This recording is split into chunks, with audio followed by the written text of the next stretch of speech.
Bonjour à tous les amis, c'est Execus et aujourd'hui on se retrouve pour une toute nouvelle vidéo. Dans cette vidéo, on va faire de la cuisine. Aujourd'hui, nous allons cuisiner des pâtes à la carbonara. J'ai lancé hier sur les réseaux sociaux une question pour vous demander si ça vous tentait, vous, que je fasse des vidéos cuisine, et le résultat était concluant. Donc c'est pour ça aujourd'hui on se retrouve pour faire une vidéo cuisine. Donc là on est dans ma cuisine et puis bah écoutez, c'est parti. Donc n'hésitez pas, si la vidéo vous a plu, à mettre ton petit like, à t'abonner, ça fait plaisir. Et n'hésite pas à marquer en commentaire ce que tu aimerais que je fasse à la prochaine recette. Il y aura une vidéo, voire une vidéo toutes les semaines de cuisine, ça pendant longtemps puisque c'est le confinement, faut bien s'occuper. Et puis bah voilà, c'est parti. À chaque début de vidéo cuisine, il y aura une petite parenthèse, donc là je vais la faire maintenant. Le saviez-vous que, en fait, à chaque vidéo commence, là par exemple sur les pâtes carbonara, je vais vous dire, est-ce que vous saviez que les vraies pâtes carbonara ne contiennent pas de crème fraîche? Et oui, c'est fait avec des œufs si vous voulez, la crème en fait. Enfin, c'est pas vraiment de la crème, mais je vous mets une photo ici. Donc voilà. Et par exemple, si on fait un autre truc, je vais vous dire, voilà, le saviez-vous que ça vient d'ici ou que c'est fait comme ça. Enfin bref, allez, c'est parti. Pour les ingrédients, il vous faudra bien sûr des pâtes, de la crème fraîche et des lardons. Donc comme je vous l'ai dit, les vraies pâtes carbonara, c'est sans crème fraîche. C'est avec de l'œuf, mais moi je vais en mettre puisque j'aime bien comme ça. Et un petit supplément, moi je mets de l'emmental. Voilà. Ça c'est pareil, c'est un petit supplément, vous faites comme vous voulez, mais moi j'ai tendance à ajouter un petit peu d'ail, ça aura un petit goût, puis voilà. Hop, donc bien sûr pour les pâtes, vous mettez de l'eau dans une casserole. Voilà. Ensuite vous prenez un petit peu de gros sel. Hop. C'est pour saler vos pâtes bien sûr. Et puis là vous pouvez allumer et puis c'est parti. Donc pour ceux qui ne savent pas faire les pâtes, parce que oui il y en a ils ne savent pas cuire des pâtes. Les pâtes, ce que j'ai ici, donc vous voyez, vous avez le temps que ça cuit, donc vous mettez un petit minuteur, mais moi je le fais à l'œil. Donc c'est parti, on va passer à la cuisson des lardons. Bien sûr il vous faudra de la margarine, donc vous prenez la margarine et vous mettez ça dans la poêle. Donc là l'eau est en train de chauffer, c'est normal, si ça fait du bruit c'est l'induction. Bien sûr vous n'hésitez pas à allumer la haute. Donc là notre beurre commence à fondre. J'en mets pas beaucoup puisque les lardons ça rejette énormément de gras. Et voilà. Donc ensuite on ouvre le paquet de lardons. Hop, et là on arrive. On verse nos lardons dans la poêle et on les fait revenir. Donc moi j'aime bien qu'ils soient assez revenus. Vous le faites vraiment comme vous voulez. C'est suivant comment vous aimez manger des lardons ou quelque chose. Bon, j'ai dû reprendre la cuisson de mes oignons. Donc notre eau elle est en train de bouillir. Donc pour ceux qui savent pas c'est quoi mettre de l'eau en ébullition, bah en fait c'est tout con. C'est dès que ça bout quoi. C'est censé vous faire des petites bulles et tout. Donc j'ai dû arrêter la cuisson parce que j'étais en train de remettre le plan ici que vous êtes. Je vais vous montrer après la cuisson de l'eau. Là pour l'instant, vous avez vu les lardons, ça rejette vraiment extrêmement de gras. Dites-moi d'ailleurs, votre quarantaine, ça se passe comment? Bon écoutez, ça va. Je le vis bien.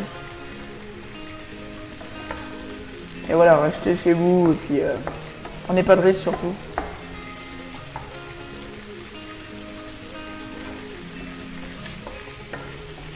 Je vais encore un petit peu les cuire, mais vraiment comme je vous ai dit, vous faites vraiment comme vous voulez. Vous voulez plus les cuire ou moins les cuire. Chaque personne a son avis, a son opinion, si je puis dire. Bon, moi ça va être pas mal les lardons. Donc je les éteins, je vais les laisser dans la poêle pour l'instant. Comme je vous le disais, mon eau commence à bouillir.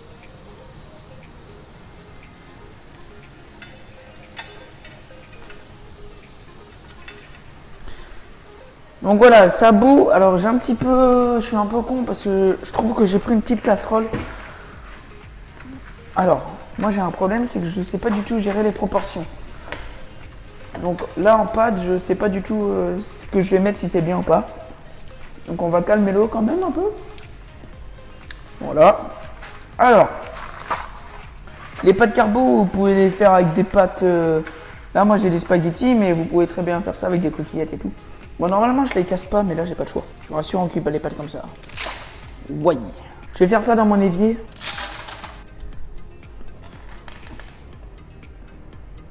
Tac.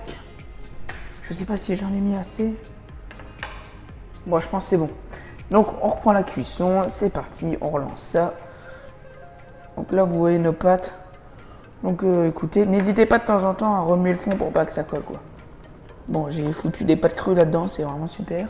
Donc là, ce qu'on doit faire, c'est vraiment attendre la cuisson de nos pâtes. Donc je cuis les pâtes et on se retrouve après. J'ai peur d'en avoir mis peu, mais je pense que ça passe parce que... En fait, regardez l'heure, il est actuellement 4h05. Donc du coup, c'est... Bon, nos pâtes sont cuites. Donc là, on prend la casserole. Là, on emmène. Tac.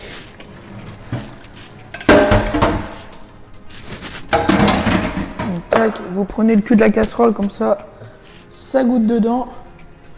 Donc là, les pâtes, ils vont direct repartir au fourneau. Donc là, on a une étape finale. Donc on va rallumer notre poêle. Donc là, il y a encore les lardons, donc on les a laissés dedans. On va mettre du coup des pâtes. Donc là, je les ai coupées puisque forcément ma casserole était trop petite. Vous pensez que je mets tout ou pas? Allez, hop. On met tout. J'espère que je vais avoir assez de lardons. Ouais, c'est bon. Donc là, je rallume. Et moi, je mets les pâtes là-dedans. Comme ça récupère vraiment tout le gras. Tac. Là, on va commencer à prendre le pot de crème. Prendre ma fourchette. On prend de la crème. Donc, je vous le rappelle, hein, à la base, les vraies pâtes carbo, il n'y a pas de crème. En Italie. Mes pâtes, j'aurais peut-être pu les laisser une minute de plus, mais allez, c'est bon. Hop, donc là, on laisse chauffer un petit peu. Ensuite, donc ça, vous n'êtes pas obligé. Hein. Ça, c'est ma petite touche perso. Les deux trucs que je vais mettre là, c'est le gruyère râpé. J'adore ça. Ça fait donc là, je vais baisser le feu parce que ma crème commence à bouillir. C'est pas ça que je veux. Bon, je me suis un peu lâché sur le gruyère. Bon, je mangeais un truc fat quand même à 4h, mais bon. Alors, il y en a, ils font pas ça. Il y en a, ils mettent une crème à part ou ils mettent les lardons à part et tout. Mais voilà, moi, je fais comme ça. Tout se récupère et voilà. Et là, ma touche personnelle, c'est encore, vous n'êtes pas du tout obligé. C'est de l'ail. Donc, faut vraiment y aller doucement avec l'ail. Hop, ouais, ça suffit. Parce que l'ail, c'est assez relevé. Et puis, quand ça reste en goût, après, faut apprécier l'ail. Hop, on peut éteindre maintenant. Maintenant, on va passer au dressage. C'est parti. Pour le dressage de nos pâtes carbo, alors, bon, le dressage, voilà. Hein. Vous n'êtes pas obligé de dresser bien, mais moi là, je dresse ça vite fait quand même.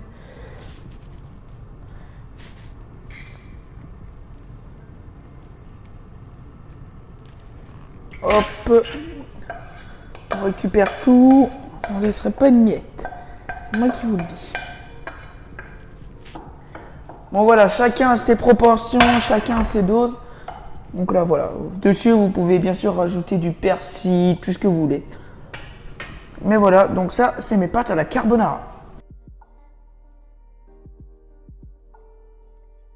Je pensais que cette vidéo allait se dérouler comme prévu, mais malheureusement lors de la dégustation, j'ai eu un problème. Le son de mon micro ne s'est pas enregistré, donc du coup, je vais vous dire ce que j'en ai pensé de ces pâtes à la carbonara. Ils étaient excellentes. Et j'ai dit aussi que si vous voulez, dans la prochaine vidéo, je pourrais faire tester ce que j'ai cuisiné à ma famille. J'ai pas installé le micro ni rien, donc là, il faut m'entendre différemment. Mais c'était pour vous demander une question. Est-ce que vous voulez que je crée une chaîne secondaire spécialisée sur la cuisine? La cuisine me demande moins de temps que le gaming. Et franchement, la cuisine, c'est quelque chose mais que je kiffe. Parce que j'adore manger et j'adore faire la cuisine. Donc dites-moi en commentaire aussi si je crée une seconde chaîne ou si je continue pour l'instant à mettre ça sur la chaîne YouTube. Xécus, merci, ciao. N'hésite pas à t'abonner, à lâcher un like et mettre en commentaire ce que tu veux que je fasse dans la prochaine vidéo en cuisine. Et surtout, n'hésite pas à me dire les ressentis de la vidéo si tu as aimé la vidéo. En tous les cas, merci, ciao, c'était Xécus. À la prochaine, à samedi, je pense, pour une nouvelle vidéo cuisine. Bye.